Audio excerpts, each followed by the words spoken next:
नमस्कार। दूर पहाड़ों के पास नदी के किनारे भेड़िया और ऊँट तो दोस्त रहते थे। ऊँट बहुत ही ज़्यादा सीधा साधा था, लेकिन भेड़िया जो था वो बहुत ज़्यादा लालची और मतलबी था। एक दिन भेड़ी ने देखा कुछ पंछी और जानवर उस नदी पार जो तरबूज खा रहे थे। तभी उसके अंदर लालच आया और उसने अपने दोस्त ऊँट के पास जाकर बोला कि ऊँट भैया, उस नदी पर जो उसकी पार वो जो उसकी दूसरा किनारा है वो वहाँ पर बहुत ज़्यादा तरबूज लगे हुए हैं, चलो हम भी वहाँ तरबूज खा के आते हैं। ऊँट उसकी बातों में आ गया और उसको अपने पीठ पर बैठा कर नदी के उस पार तरबूज के खेत के पास ले गया। खेत में तरबूज लगे देखते ही भेड़िए के मुंह में पानी आ गया।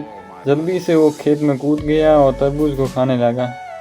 थोड़े समय में भेड़िए का पेट भर गया और उसका जो दोस्त था ऊँट, वो अभी तरबूज खा ही रहा था और भेड़ी ने सोचा कि इसका पेट तो बहुत बड़ा है, ये तो एक दिन में सारे तरबूज खा जाएगा, फिर मुझे नहीं खाने को मिलेगा, ये भेड़िया सोचता है।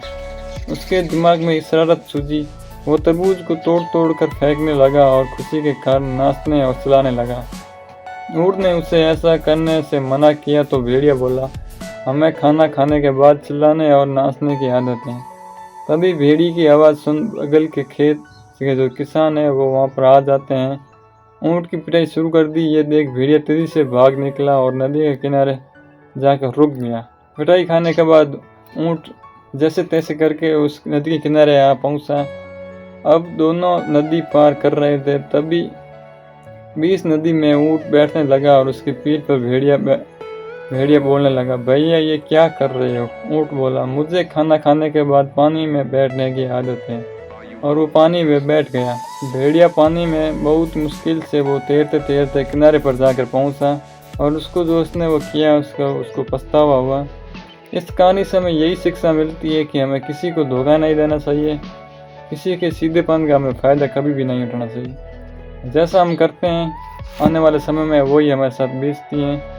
अब वीडियो को लाइक कीजिए, चैनल को सब्सक्राइब कीजिए। ऐसी कहानी देखने के लिए चैनल को सब्सक्राइब कीजिए। जय हिंद, जय श्री कृष्ण।